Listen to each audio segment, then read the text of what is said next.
excited because I think we're gonna get through these questions actually pretty soon, and then we're gonna talk about sex.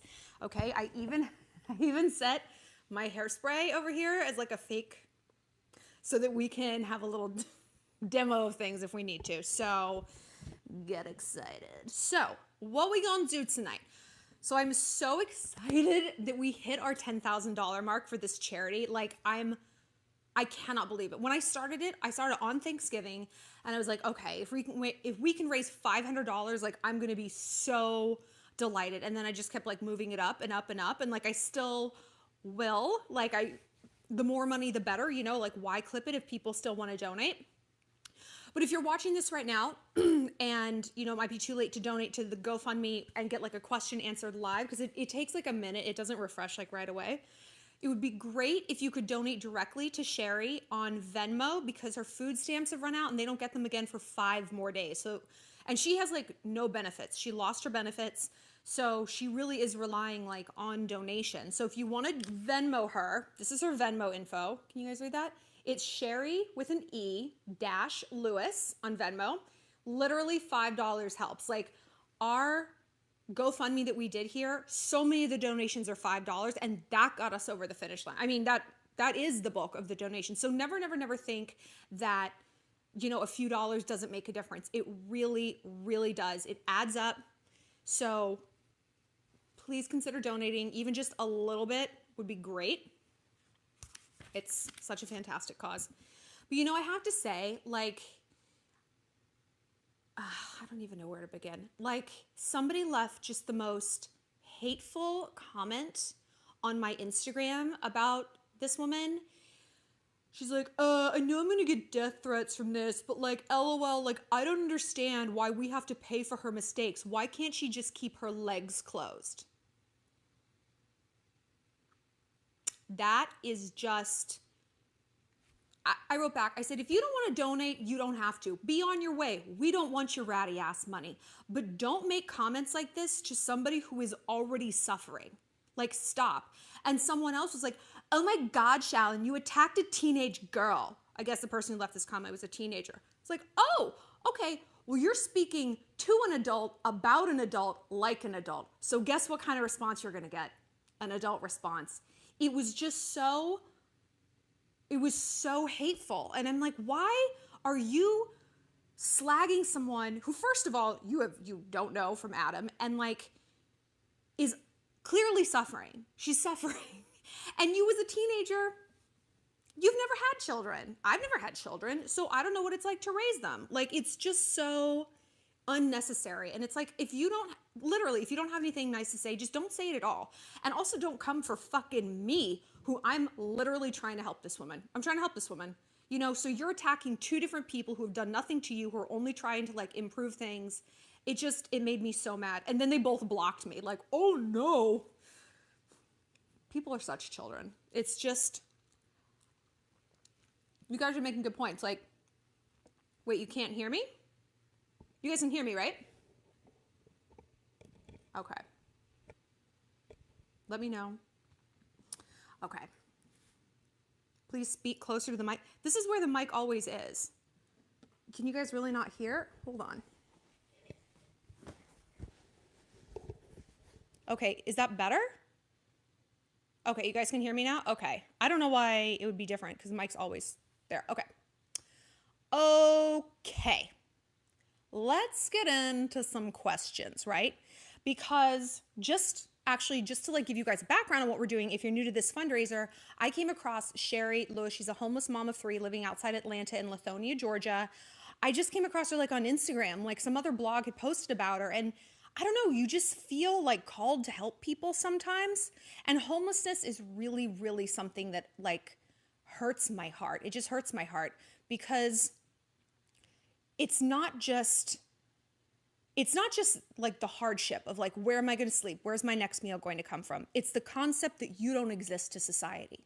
No one's talking to you. People cross the street when they see you. They don't make eye contact. Like, imagine that. Imagine what that would do to your spirit. I remember when I first moved to New York, I was a waitress for like 6 months. Just 6 months. And it was starting to wear on me because I was like, I am like a servant class and I'm an unnoticed class and I'm working when other people are home. I'm working holidays, nights, weekends, and people don't want to interact with me. They don't look me in the eye. And I was just like, oh my God. It started to really take my toll. And it's like, imagine if that was my entire life to such an extreme degree, you know, and there was no light at the end of that tunnel. You're just waiting for what? Death? It's like too much. It's too fucking much for me to get my head around. So I really think we have an obligation to help people if we can. And you're right. You guys are saying like, it's so easy to become homeless. It really, really is. I volunteered for homeless charities before, and I would ask every man it was for men. I was like, tell me your story. Tell me how this happened to you. And I expected to hear these wild tales. I was a gambling addict. I was spending money. You know what their tales were? I slept through my alarm one day and I got to work 10 minutes late as a security guard and they fired me. And that was it. I crashed on my sister's couch for a few weeks, but then she kicked me out and I was on the street. I was on the street and people were like, get a job. And it's like, oh, I'm so, oh, as what? First of all, as what? The VP of Pepsi? Also, are you hiring the guy who hasn't taken a shower in a week? Are you giving him your seat on the trading desk at Goldman? I'm a little confused. Once you get knocked down, it is very hard to get back up again. It is very hard. And people, no, they probably don't make great choices. I don't make great choices, but I come from a good family. I have a lot of good friends. I'm educated. I'm white. Hello? I'm white and attractive most days and well-educated in America. Okay? I got it easy. And a lot of people don't. And it is our responsibility to help people. Give them not a help, not a handout, a hand up. You know, and that's really what I want to do with Sherry. I don't just want to write a check and be like, bye. I want to go down there to Georgia, talk to some social workers and just be like, what can we do? Here's the money we have. Where's the best place to put this? Is it a down payment on a trailer? Is it buying her a car so she can get to a better job? Like, you know, just... we can do something. And so if you guys know any social workers that maybe I could talk to, maybe in Georgia or Atlanta, just like 10 minutes on the phone, just to get some like ideas of where to start, that would be really super helpful. Okay. Someone's talking about selling feet pictures. Why not? Why not? Sell those feet pictures, man. Okay.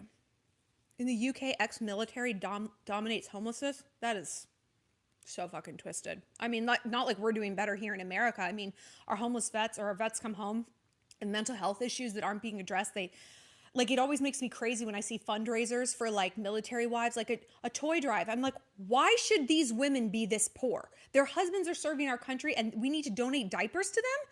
This is so wrong. Like, the system is so wrong. Vote for Bernie. Okay, we're going to get into this. Ooh, all right. Oh my gosh. You guys were so generous. Okay, so Miss Priyanka said, hi, Shallon. I love your videos and your one-liners. Thank you. I've written many of them down. Oh, this isn't actually a question, but it's like a story, so I'm into it. I was wondering if you know about the law of attraction and have read The Secret by Rhonda Byrne. That book and movie based on it, the movie based on it, has improved my life in a huge way. It basically says like attracts like, so only focus on what you want. I was looking for a guy for a long time and always seemed to meet misfits. And then I made a list of qualities that I wanted in my guy and focused on those qualities. Kindness was on top. Second one was ambition. Long story short, he reached out to me on a matchmaking site. We connected and we got married 2 months later. 2 months, girl. When you know it's right, why wait? He has all the qualities on my list and so much more. It's really a powerful thing. Our focus and our belief in it. I'm saying this because I saw your video on the vision board, and this is kind of like a vision board for men. You know what? Yes. The Secret changed my life. My story with The Secret, like I heard about it when I was first an editor in New York. I was like 23. And someone's like, oh my God, you have to read The Secret, but it's way better on audiobook. I was like, yeah. And I looked it up and I was like, oh God, it was like $35 or $25, however much it was too much for me at the time. And I was like, man, I'd really like to have that. And so it's like, I kind of put that out there. I was like, I was at work one day. They bring me a new computer, like your old one's broken, whatever. On that computer, this desktop at a magazine company, the computer was completely empty except for one folder on the desktop. Do you know what was in that folder? The Secret audiobook. If that's not a sign. And I was like, I still have it on my like 2008 iPod. Like it's tiny like this. It's like my secret machine. I listen to it constantly. Everything I have achieved in my life has been down to creative visualization. Because otherwise, life is like going to a restaurant and sitting there and not ordering anything. Nothing comes. Nothing comes, right? You got to claim it. You ask, believe, receive. I want The Secret on audiobook.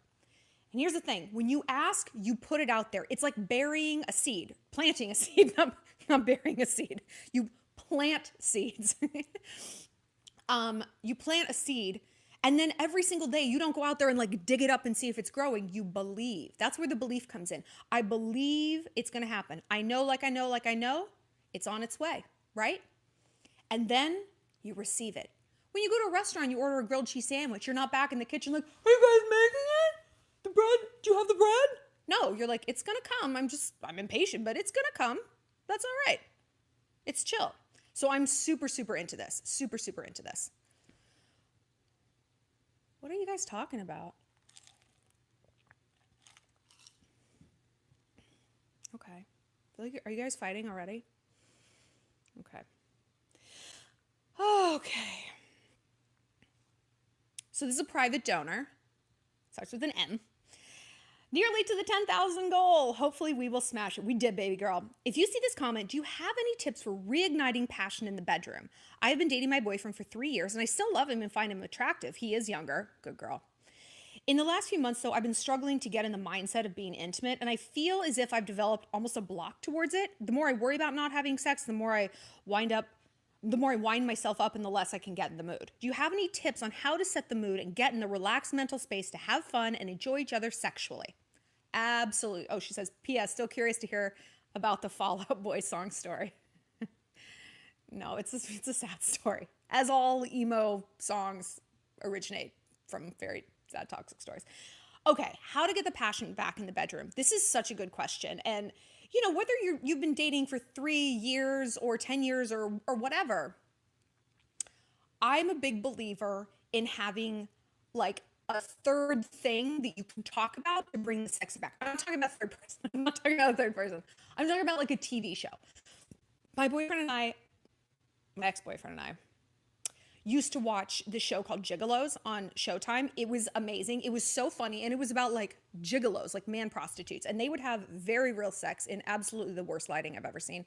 But they would have like kinky, weird sex, like with people and like who had fetishes. And it just sparked so much conversation. I'm like, oh my gosh, would you ever get covered in latex and do that? You know, or like, oh, do you want to have sex with me in like a furry Winnie the Pooh costume or something like that?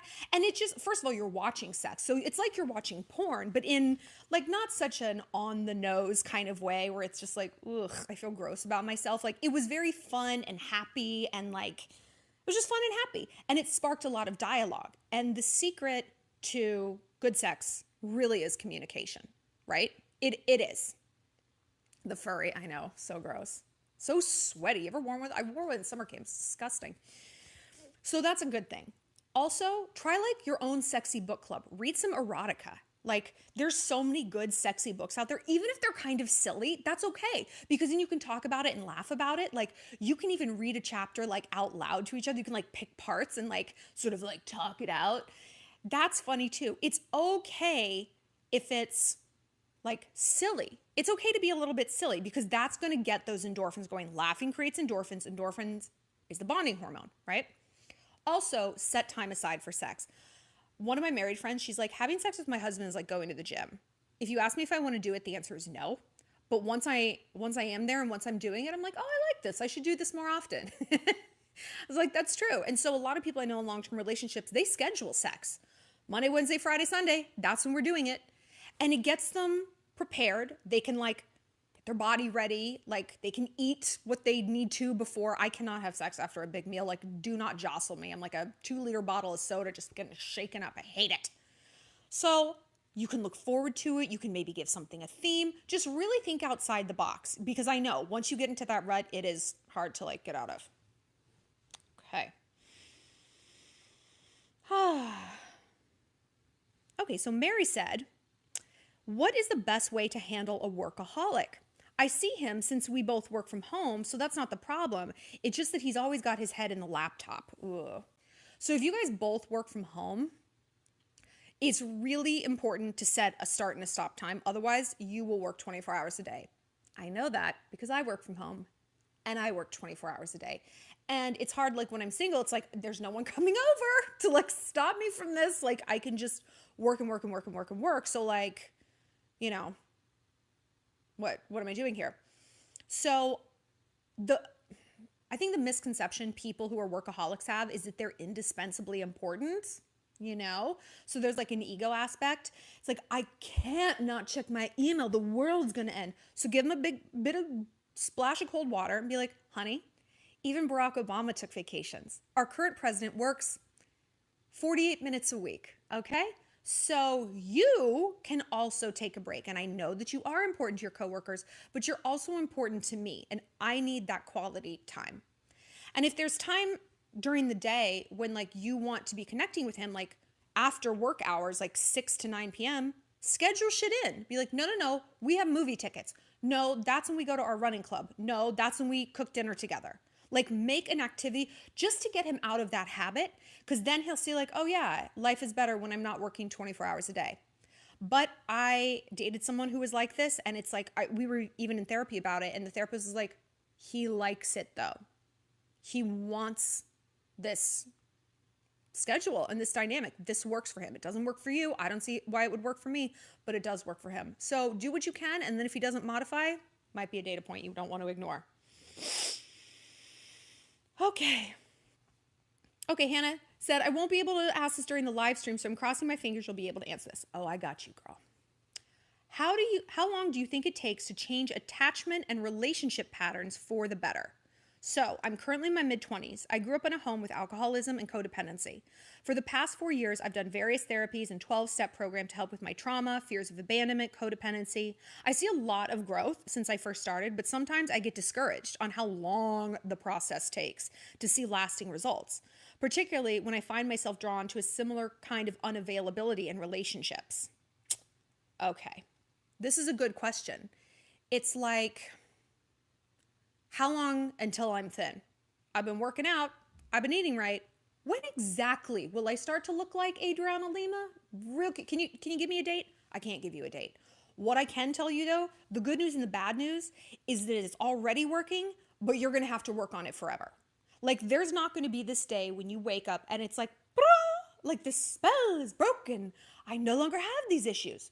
There will be a day when you wake up and the advice of your therapist has become habit, right?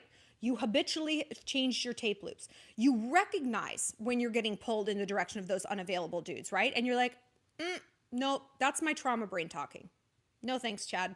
You know, that will become much more automatic. But you are going to have to work on this forever, like an alcoholic. There's probably never a time in their life when it's like they just wake up and magically they don't ever want to drink anymore. Same with the drug addict. Like this is going to be their cross to bear forever. But look, I can tell you that therapy is worth it and it does work. And just becoming aware of your issues truly is the key to untangling them. And also, everyone is also dealing with something else that's chronic, essentially. Whether it's I'm a cutter and I'm always going to want to cut when I get sad, I'm an eater and I always want to eat, I'm a drinker, I'm a drug addict, whatever it is. I guess kind of feel lucky that you're already in the trenches and learning. You just got to keep going. And there's going to be times in your life where you're like, I'm going to take a step back from therapy and I'm going to basically see if I can fly on my own. And then everything is data. And maybe I need to go back into cognitive behavioral therapy. Maybe I need to go back to AA meetings or whatever, Al-Anon. And you're going to get a cocktail of therapies that work for you in a long-term way. And you can always redefine those. Okay. Oh God, who's a troll? Is it that douche with the Confederate flag emoji again? Doofus.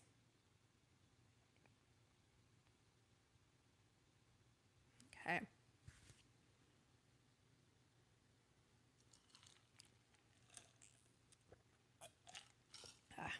Okay, I'm glad that guy's not on here anymore. Okay. Casey. I was dating this guy on and off for 9 months. I ended things initially because I was scared of becoming distracted from my career goals. Once I finished my law school apps, we started seeing each other again, but this time he seemed pretty casual. Regardless, this weekend it was our birthday. We share the same birthday. Ugh. Whenever I date dudes like that, I'm always like, it's meant to be. It's not. We ran into each other at a club and he just stared at me while ignoring my existence. I did the same back, but I wanted to throw up. His friends came over to me and he seemed confused about why we weren't together since he'd seen us all over each other for months. I noticed he watched all my birthday stories too, so I blocked his Instagram that night. His behavior was unprecedented. Just 3 weeks ago, he had spent the night together, just holding hands and cuddling, nothing sexual. He said it was perfect, and then he does this. I felt real love for him, and now I feel like a fool. I don't believe in closure, but this feels incomplete. He was also my first. Okay.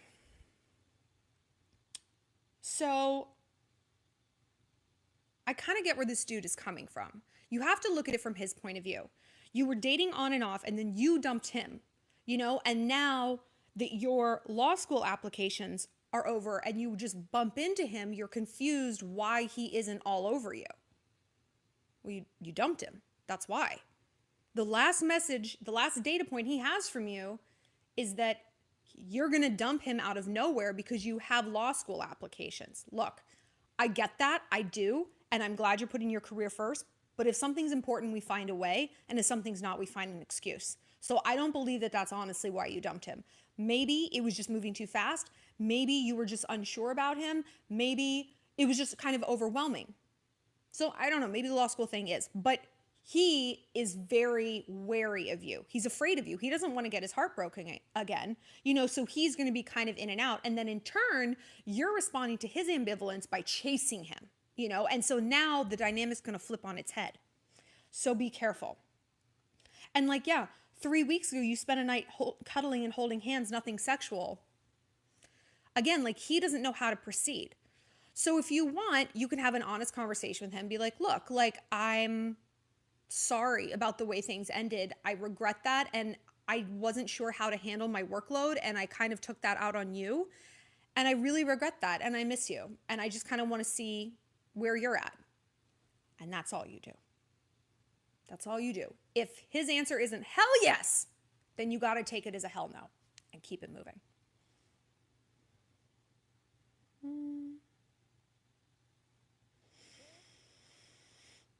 Oh, okay. Leslie.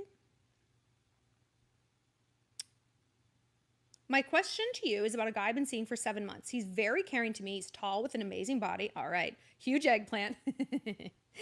And knows how to please a girl in bed. But he has a child personality. He's 28 and I'm 24. For example, he talks in my ear at full volume. Oh!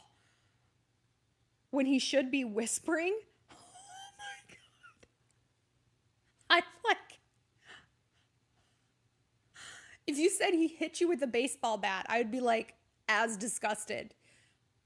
Isn't that what Buddy the Elf does in Elf? Okay, stupid stuff like that. I try to be nice, but I can't stand his personality, so I break things off every 2 weeks. He always tries to get me back, regularly sends me nice texts, even if I don't answer them. I miss his touch. His touch, girl, you miss that eggplant. So I always come back, and he's so anxious to please me. Should I break it off and find a better match, or is it rare to have so much sexual chemistry with someone? I had sex with 9 guys before, and it was nothing like this. I'm afraid to cheat on my next guys with him. You don't like him. He's annoying. Relationships require a lot of downtime. And you can't have sex all the time. The average sexual encounter lasts less than a half hour, way less. It's something like 7 minutes. It's quite short. There's a lot of other minutes in the day and the week and the months and years. So you really gotta like somebody's personality. And yeah, there's always going to be things that annoy us about people. For sure, nobody's perfect. Certainly, people get less perfect the more time you spend with them. It's this interesting correlation. But he sounds like he annoys the fuck out of you. And maybe you're so focused on sex because that's the only time he's not speaking, You got to just cut him off. He is not the biggest dick out there. He's not the only tall dude with a nice dick who's going to text you nice things. I promise. Like, I promise. So cut it loose for both of your sakes. You're not doing him any favors by screwing him around. You could pass him on and release him back into the wild. Perhaps to me. What's his name? My hearing's not great anyway, so people can like shout in my ear and it really doesn't affect me. A big eggplant does though. But yeah. Oh, Lord.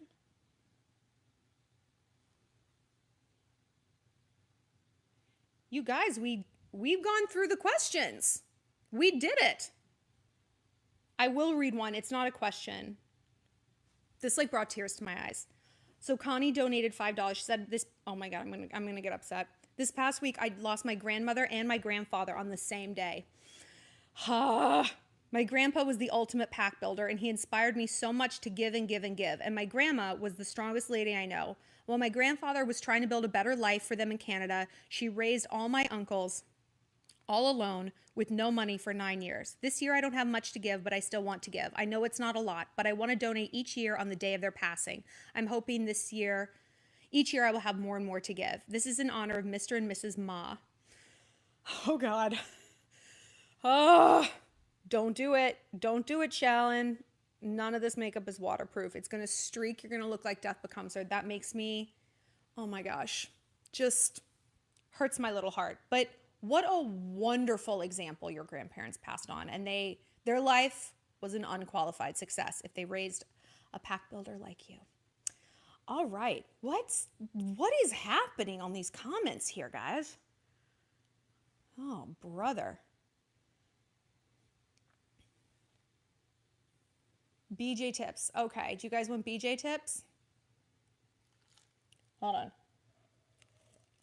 So if you guys want to donate, you guys can still donate on the GoFundMe page. If you literally search GoFundMe Shallon, and I'm also going to put it in the data here, but GoFundMe Shallon, and you are going to find this campaign. It's Housing for a Homeless Mom. You can still donate, and I'll still answer your questions. $25 gets you a free question, okay? $25. And then leave your question in the donation box.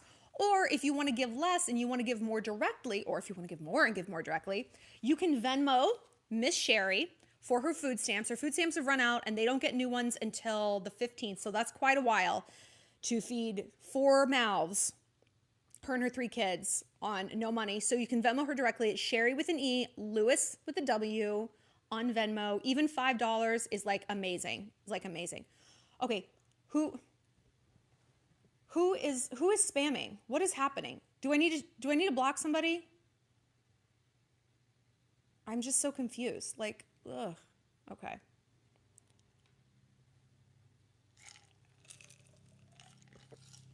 Onasian. Okay. God, what losers. What tiny penis doofuses are like. Okay, hold on. I'm trying to like find these people.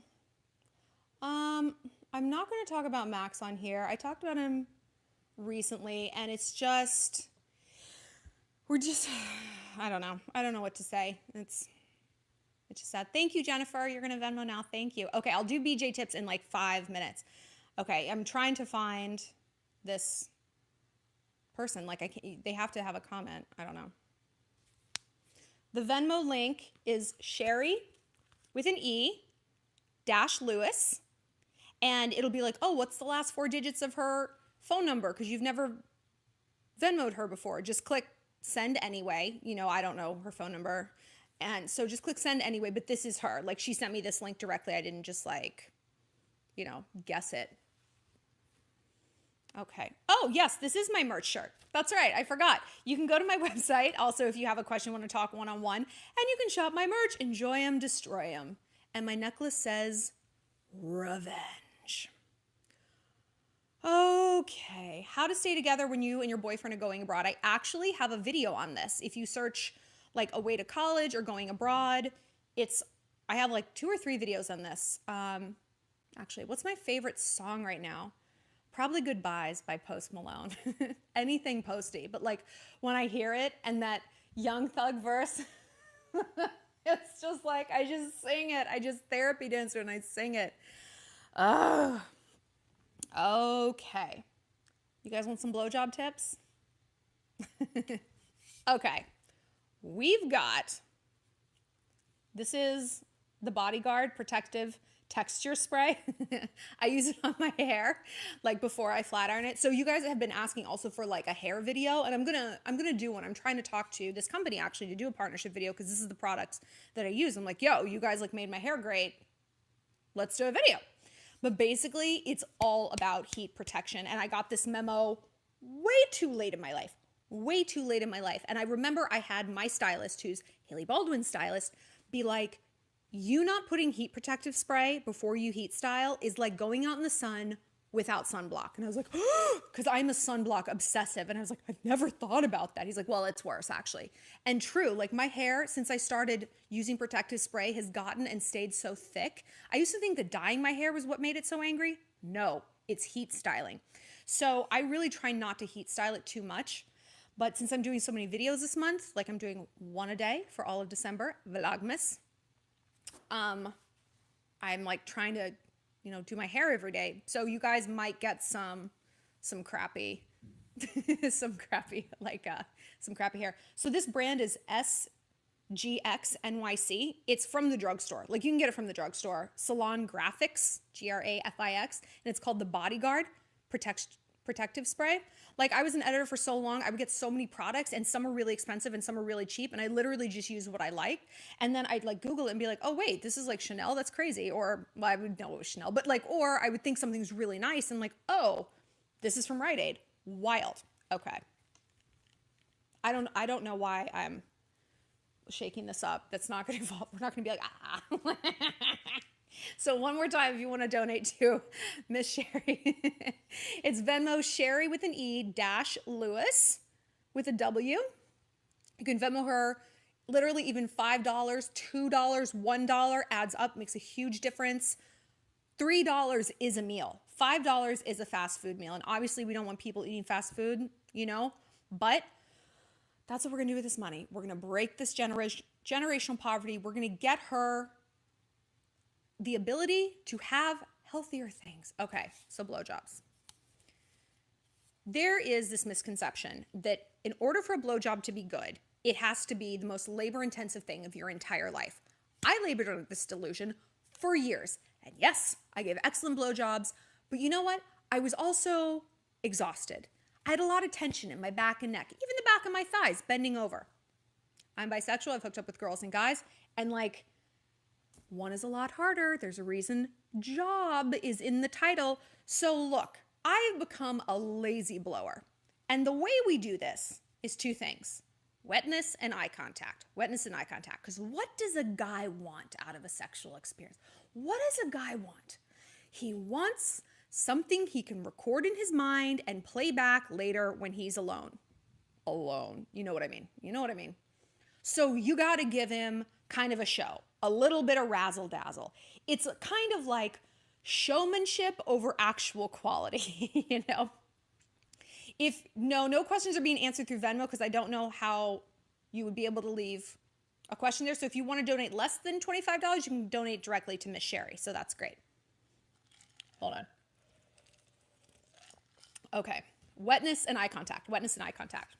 So get a really slobbery, really slobbery, because one trick that my friend taught me is you want it so slobbery that if you put like your tongue on the tip and you pull back, that there's like that thread of slobbery. It's so gross. I'm so excited for YouTube to demonetize this video. Fuck, whatever. It's worth it to create an army of great blowjob queens. So that's how wet you want it. Like, ooh, slobbery. Also, like slobbery things that make more sounds. So you want that. Okay, and then you want eye contact. Ugh. Girls are very like skittish in bed. They're very, very skittish in bed. They don't want to make eye contact. Don't touch my body. Turn the lights off. No, girl, turn the lights on. I need to be seen. Like turn it on. If a man is like judging you in your body, you might be sleeping with like either, I don't know, guys just don't do that. They just like literally they just don't. Like they're so happy to be there. It's an honor just to get nominated. That's how they feel.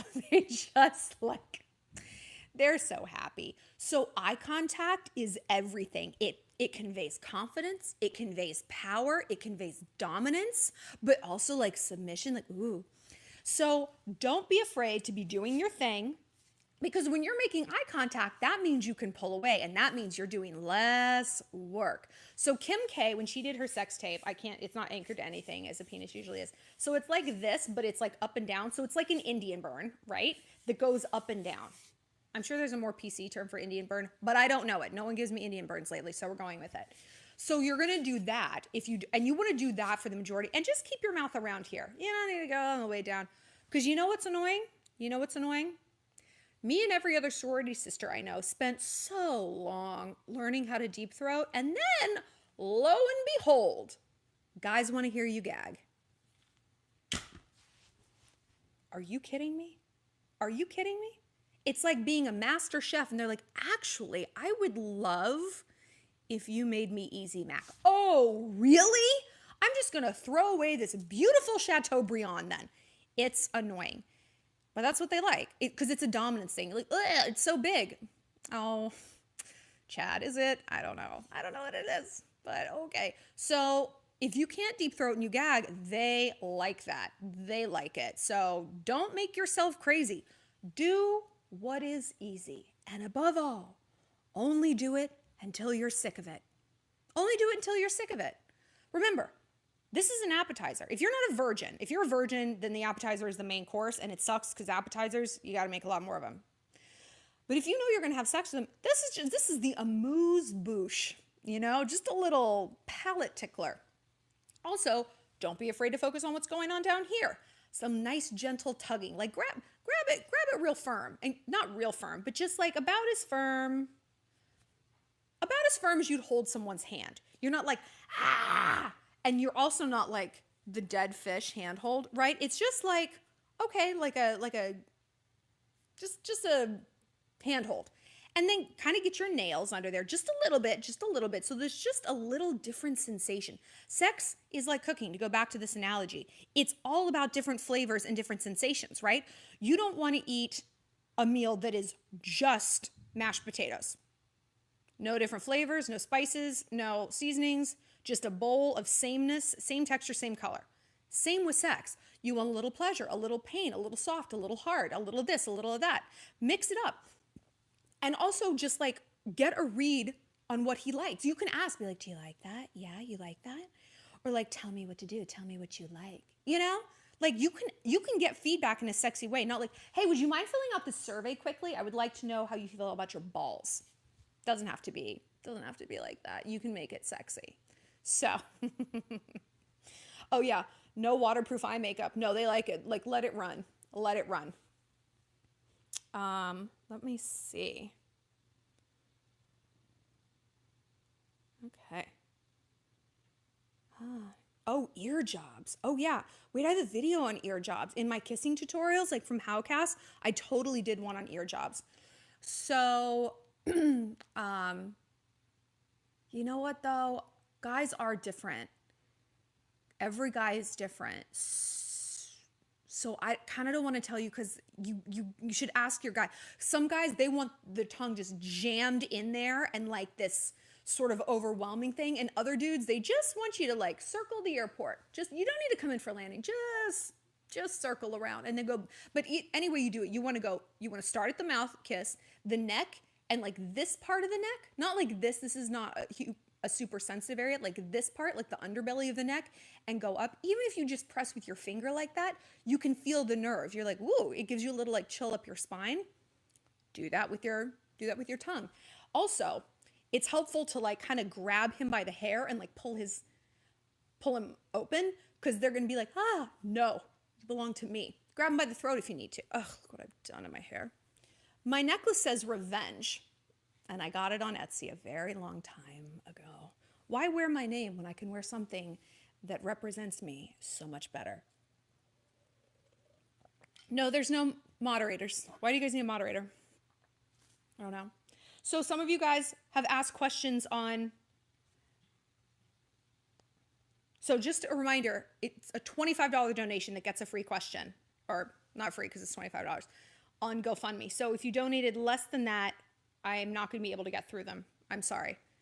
You can ask a question on here and maybe I'll see it, but that is, we only got so much time. We only got so much time. Okay. You hate slobber inside your ear? I know, right? I feel like I should be asking you guys sex tips. Let me see.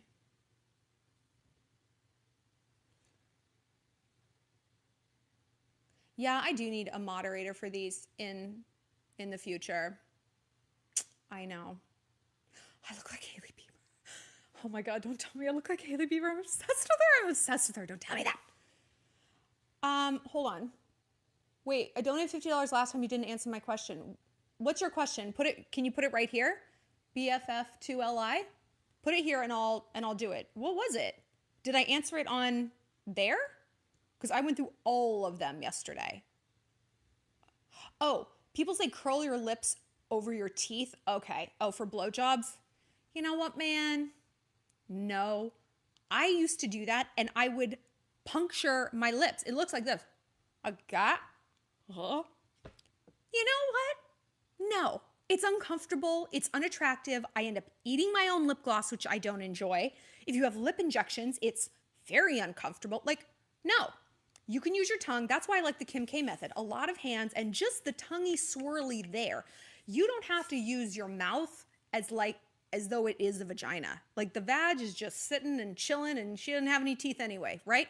So that's what she's meant for. A lot of in and out. Your mouth. Tell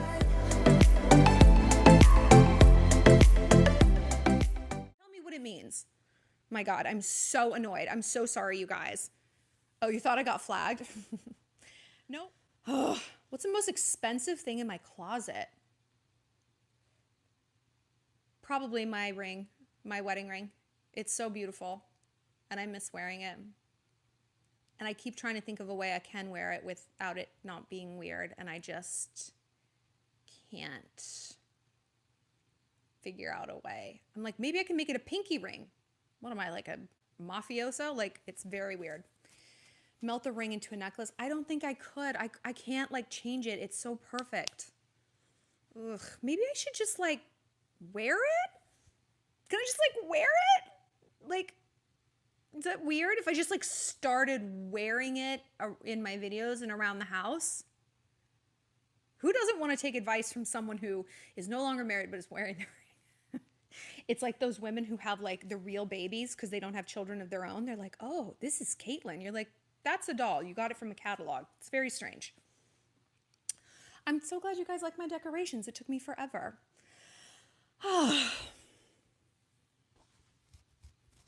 Wear it? Okay, one of you guys said wear it. All I needed was one person. All I needed was one person.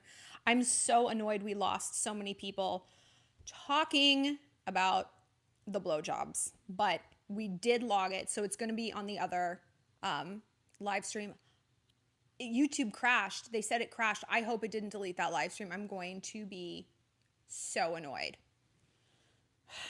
I'm going to be so annoyed. Okay, we're going to do one more question, right? So let's see. People will come over DW. Okay, I don't know what that means. Oh, I have an idea. I want to know what you guys would want to see out of a meetup, because I'm definitely going to start to do them next year. I have no idea what a meetup is or what it entails. So yeah, you can message your question via IG, or if you want, leave it. This is for BFF2LI. You can leave it as a comment on my most recent video about Jordan Woods' lie detector test, if that's easier, or yeah, message on IG. Just leave a comment on my most recent Instagram post so that I know your username, so that like I can find you, because I get 1 billion DMs and I don't want you to get lost in the shuffle. Okay? South Florida loves you. I love South Florida. Like, love it. Okay, so meet and greets. You know, I might have to ask you guys this again, but a live Q&A. Okay, that would be fun. That would be fun. I will do a meetup in Orange County. That's where I'm from. I'm from Irvine. Yay, wouldn't that be fun? Booze, okay, definitely. We could 100% have booze there. Excellent. Into this. Maybe we could do, like a reading, not a reading, because that sounds weird, but we could do like a real life book club, maybe like an Art of War meetup or something like that, or like an Art of Seduction. That's a great book.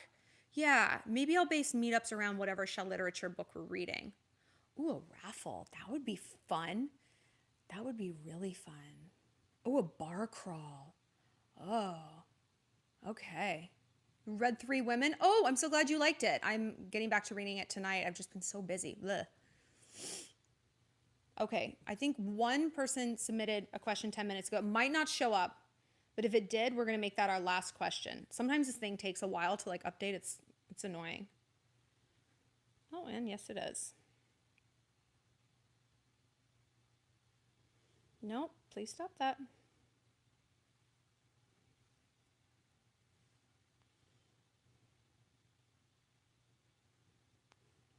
Okay. Okay, we've got two, so we're gonna answer two.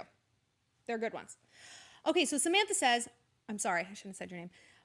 My question is regards my absent father. He used to make an effort to call me since we lived in different continents, but all phone calls stopped when I was around 8 or 9. I'm hurt by his abandonment. I don't know how to be okay with it. I wonder if it's anything I've done to make him not want to call me. Part of me wants to call him, but aren't men supposed to be the chasers, pack builders? And I worry if I contact him, I'll be setting myself up for disappointment. Any tips on what I should do?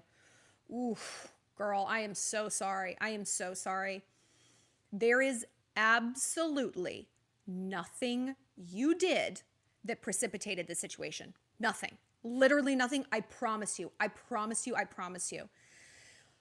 The hardest part about growing up and seeing like people I know become parents is that they don't become flawless. They don't become flawless all of a sudden. They are the exact same people with all of their flaws as they were before they had that child. And we like to think like, you know, parents know everything. They know almost nothing. They're flying completely blind in this. And, you know, immature, selfish, hurtful people were exactly that way after they have children. And children don't know this. We are hardwired to love our parents.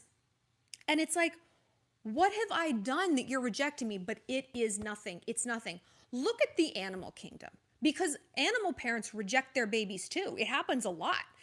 And you look at like a little polar bear, you pull with the ears. You know, polar bear's fur is actually clear, and all polar bears are left-handed. Fantastic. You would never be like, well, that fucking dipshit polar bear cub, it deserved it. No, you'd be like, something was going on with the mom. She couldn't handle it. Thank God somebody else picked up this adorable little polar bear cub. That's how we have to think of it. And listen, I know that it's easy to say when it's not you. I didn't have a relationship with my father. He didn't really particularly try. And my mom would say like, he loved you so much, he knew it was healthiest to stay away from you. Maybe that's true.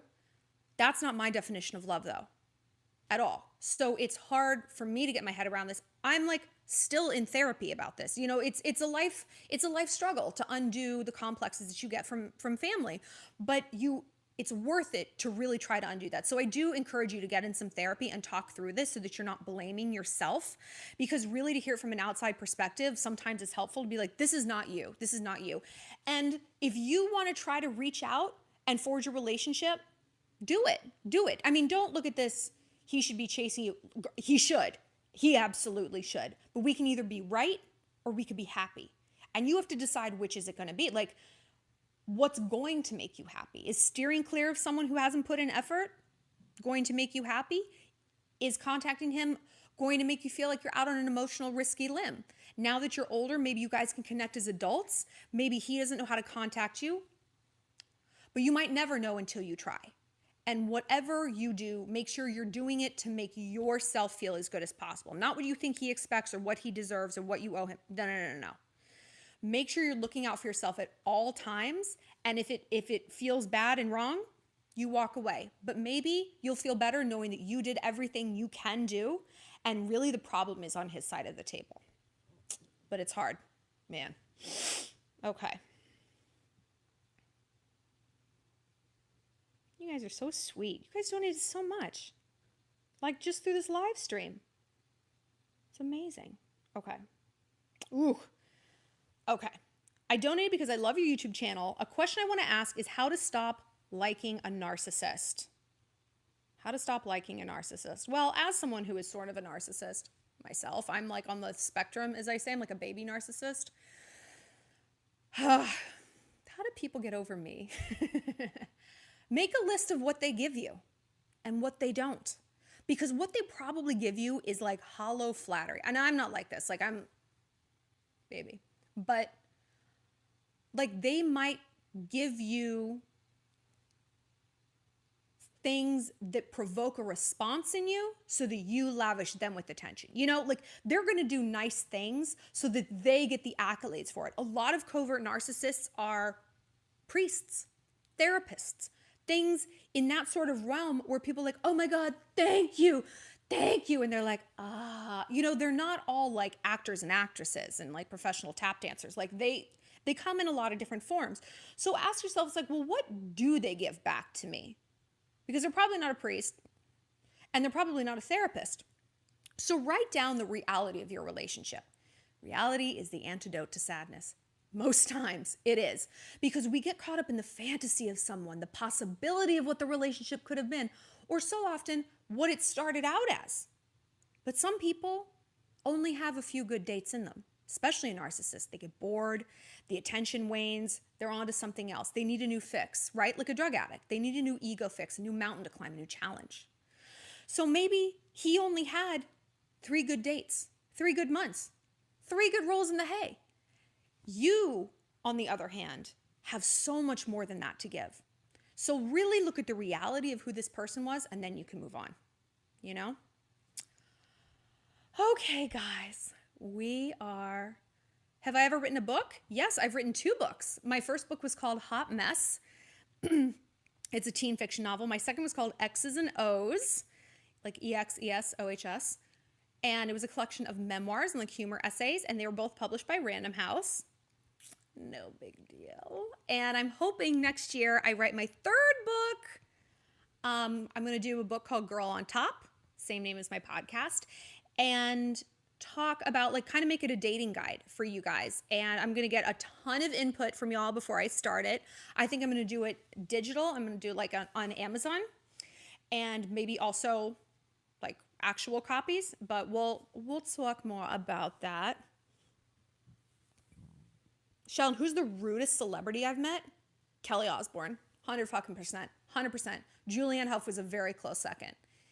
It's funny. It's never the A-listers. It's never the J-Lo. It's never the Oprah. It's the nobodies. It's the nobodies. It's like they got a chip on their shoulder. So rude. Who else? Oh, Diddy was disgusting. I guess he is an A-lister, but he was vile and just hateful. Oh, and that girl, the man repeller. It's not just men she repels. I assure you. She was so bratty and entitled. I was like, oh, like I was there like literally as a favor to the publicist. They're like, please come and interview her. I was like, she's not a fit for our audience. Like nobody cares, but okay, whatever. I was like, what celebrity's closet would you love to raid? She's like, my own. I wrote a scathing story about her. I was like, like dumpy nobody, rude for no reason. And that was the same with Kelly Osbourne. She was just so like, just like a bratty teenager. I'm like, you are not cute, okay? Like this attitude is not it. It's not cute. It's so sad and bizarre. The man repeller, she's like a blogger. Leandra Medine. God, gross. Doesn't surprise me about Diddy, yeah, right? I've never met Chris Brown. I have met T.I., and he hugged me. He hugged me. This is back when T.I. was like hot and not checking his daughter's hymen. The age of innocence. The age of innocence. I have not met Mariah Carey, but I was in Times Square for New Year's Eve like a few years ago. One of my best friends works for the NYPD, so we were able to be like in the inner sanctum, like flanked by cops. Like it was like us, Mariah, Ryan Seacrest, and 30,000 NYPD officers. It was so cool. We got like an escort right in, escort right out. And Mariah was there. It was when she bungled that singing. She was blacked out. I mean like Freshman sorority girl blacked out, like stumbling. She was basically being carried. Like it was like Weekend at Bernie's. Like this corpse just being dragged through the street. And then she's like, I'm in love for Christmas. Ah, ah. It was incredible to see live. It was incredible. I loved it. Have I met Selena Gomez? No. I'm keeping these organs where they are. Don't look at me and my healthy, rosy glow of functioning vital organs. Everything's processing perfectly. Not getting your hands on these. I have not met Hailey, but we have a lot of friends in common, and they all say that she's so lovely. A little on the boring side, but you know what? I will take it. I will take it. I've met the Kardashians, though, and the Jenners, and like Kim, Kourtney, Khloe, so professional, so present, gives you the quote that you need, answers your question, looks you in the eye. Wonderful. Kendall and Kylie, a little on the Kelly Osbourne side. Just very like over it, not playing ball, doesn't want to be here. Because the older girls, they worked for their fame. You know, like they appreciate it. They remember when like people were spitting on them in the street and like the Met Gala was like an insane concept. Kendall and Kylie, they grew up famous. Like they stood on the shoulders of giants and got to where they are. Yeah, I have met Harry Styles. Yeah, I met Harry Styles. Brooke Shields was lovely. I remember I met her. She was just so adorable, so sweet. There's a lot of really like lovely celebrities. And you know what? Like, yeah, fame changes people, but it was always in there. It's like how alcohol changes people. Like, girl, if you're doing that drunk, you would probably do it sober, right? Kendall is boring, and she's bratty. Who's Godney? Kylie, I met her pre-face, so she looked like old Kylie. Yeah, I know. Brooke Shields. I know, so random, but I'm like, Brooke Shields, but she was like super lovely. Martha Stewart was okay. I was like obsessed with her. The funniest celebrity. Me? I don't know. Funniest. I don't know. Kind of none of them. Most of them are not very interesting. Jennifer Lawrence. Jennifer Lawrence. Gorgeous. Gorgeous in real life. Her body is unreal. She's not like a teensy tiny person. You know, she's not like Ariana Grande tiny. She's like a normal sized person, but her proportions are perfection. Ah! Makes me crazy. Ugh. I know. Crazy. Have I met any politicians? Yes, I met Governor Cuomo, and I didn't know who he was, and he was flirting with me in an elevator. Oh my God. Oh, I hate myself. I could have been the first lady of New York State.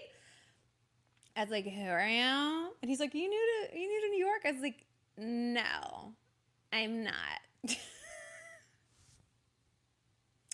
Perfect. Perfect. Okay. 2 more minutes here. I've not met, oh my God, dude, if I met Dolly Parton, I would still not have recovered. I would still not have recovered. Do you guys want to hear an insane Carrie Underwood story and then we'll go? Okay. So Carrie Underwood, I was like an intern or something. Yeah, I was an intern at like, I think it was Self magazine, and Carrie had like just won American Idol. So this was a while ago. And they subbed her in as a last minute cover star because the person who was supposed to be on it like dropped out or we fired him or whatever.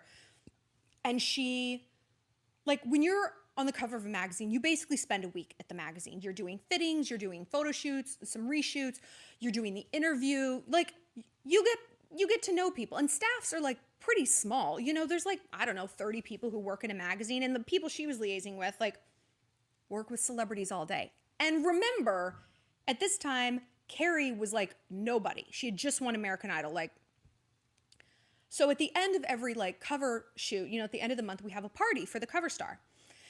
And it's just the staff, you know, and maybe like their husbands or something. It's not open to the public. It's not even open to like general New York media. So Carrie was there, and she brought a bodyguard, a huge, huge man. And she sat in this little back section of this restaurant that we'd rented and sat there all night like this wraith. And we were like, what the fuck is she doing? Like, you've been talking to everyone for a week. You know almost everybody here. And second of all, you're literally not famous yet. Okay. Then her interview came out and it was the stuff of insanity. It was the stuff of insanity. I don't know anything about Eminem. I'm sorry, I haven't met him. Stop saying the word Eminem. I've never met him. I wish I had. Then her interview came out and it was the stuff of crazy people. The chick was like, didn't even try to make Carrie sound not insane. She's like, so you just bought a house like in Nashville. Like, that's great. Are you living alone? You live with friends? And she's like, I'm not living alone. I could never live alone. And they're like, why? She's like, someone might try to steal me. Someone's going to try to get in and steal me. They're like, what? Like, keep in mind, she was not famous. Like, she won American Idol, but she was not famous yet. It's just like, okay. No, I have not met Stevie Nicks, but one of my friends, her uncle is Stevie Nicks' longtime publicist. And she's like, I got to go over to Stevie Nicks' house one time. This is how she told it. She's like, and it was scarves. Scarves. Yes. So sleep easy tonight, knowing that Stevie Nicks' house is exactly what you thought it was. Okay, guys, I love you. No, I've never met Bella. Have I met Bella? Maybe with her old face, not with her man-made one. Okay, guys. Mwah! I will see you later. I'm going to put the live streams on my channel to live. And like I said, if you want to do any last-minute donations to Miss Sherry, straight on Venmo, Sherry with an E, Lewis with a W, with a dash in between. You can Venmo her money directly. She's going to be using for food because her food stamps are out until December 15th. And also, if you feel like donating still to the GoFundMe, a $25 donation gets you a question. Just leave it in the comment section. Let's keep it going. Love you guys. Mwah.